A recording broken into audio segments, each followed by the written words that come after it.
Did you ever open up one of the containers of milk and urinate into it? Can't say I did that. Well, then I guarantee you any milk you ever sold was better than the milk that I drank over there. Although, speaking of urination, there used to be the old age ladies, the old age home would come in and shop every weekend. And one time this old lady was going through Don's line. See, Don used to work with me at the grocery store. This would be Don Mason. Yeah. You and Don Mason used to work at the Food Mart together. Yes. Fascinating. This old lady pissed and shit herself and then passed out right in front of Don in the checkout line. I have a question. Did Don grab the the speaker mic they have and go clean up on aisle 4?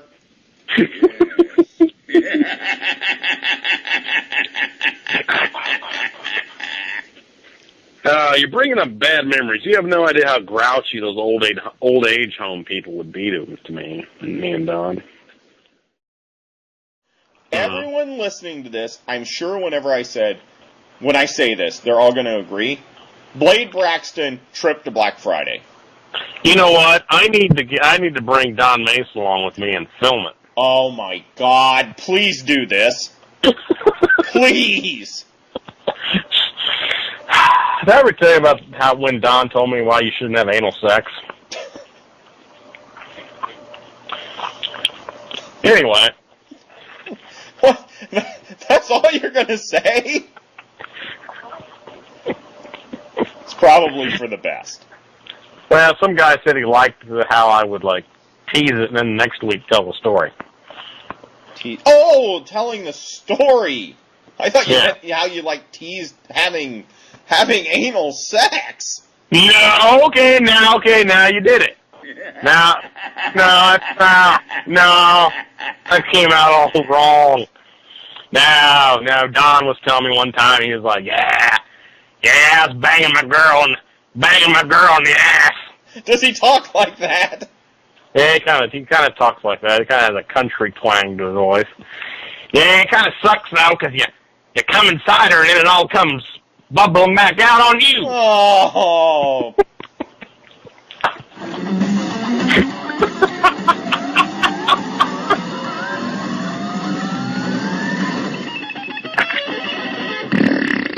I wasn't going to tell that story, but you inferred that I was having anal sex with Don Mason.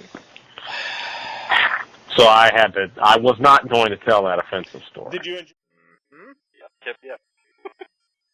Hey, speaking of tragedies and speaking of food, as we like to do on this show. Yes.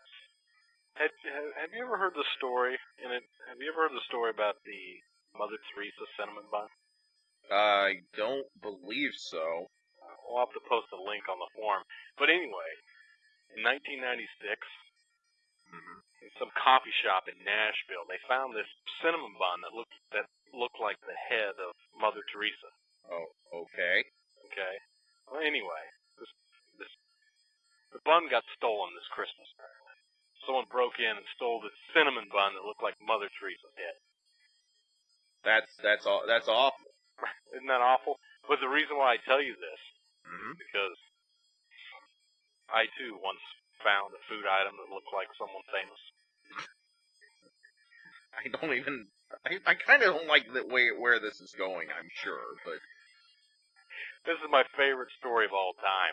This is why I crawled out of bed to do this show today, just so I could tell this story. Because every time, do you remember on eBay when someone stole a piece of toast that had the Virgin Mary's face on it? Absolutely. Remember that? Sure. Yeah. When things like this pop up, it reminds me of my favorite story I can never tell. Are you gonna tell this story, or are you just gonna keep telling us about the story? All right, here it goes. My favorite story of all time. Okay, one time, me and my buddy Don, who played Jim Ross in Revenge of the Scorpion. Anyway, we're sitting around, we're just getting totally wasted out of our mind. Okay, we're making Stone Cold Steve Austin, Cheech and Chong, amateurs.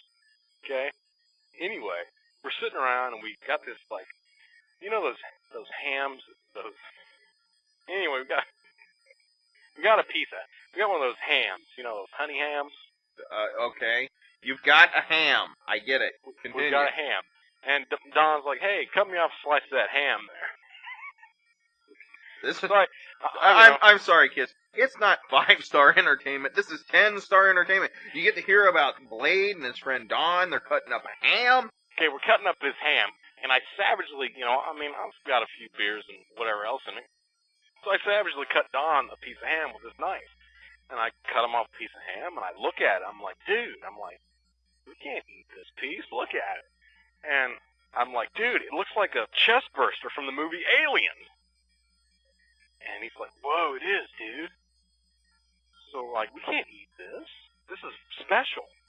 I like thinking about you, more than, thinking about that you found a ham that looks like something that popped out of somebody's chest in Alien.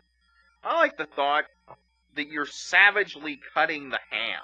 What does that mean? Did you get, a cleaver out and you're chopping this thing up, or what? Have you ever tried to cut a ham under the influence? No, I haven't. Anyway, we're sitting there with a piece of ham that looks like a chest burster from the movie Alien. We can't eat this. We got to save it. Right. So we save it. Mm-hmm. Well, I'm just barely out of high school, so I'm still living with my mom. A few days pass, and my mom's like, I smell something in your room. I'm like, I don't know. Go in there. I'm like, I don't smell anything, And a few more days pass, and my mom's like, there's something dead in your room. I think a rat may be dead underneath your bed. I see. And it's like, bullshit. I look it up, and there's nothing there but a bunch of trading card boxes, big Topps football cards. Sure, right? sure. Yeah. Well, then, a few more days pass, and my mom's like,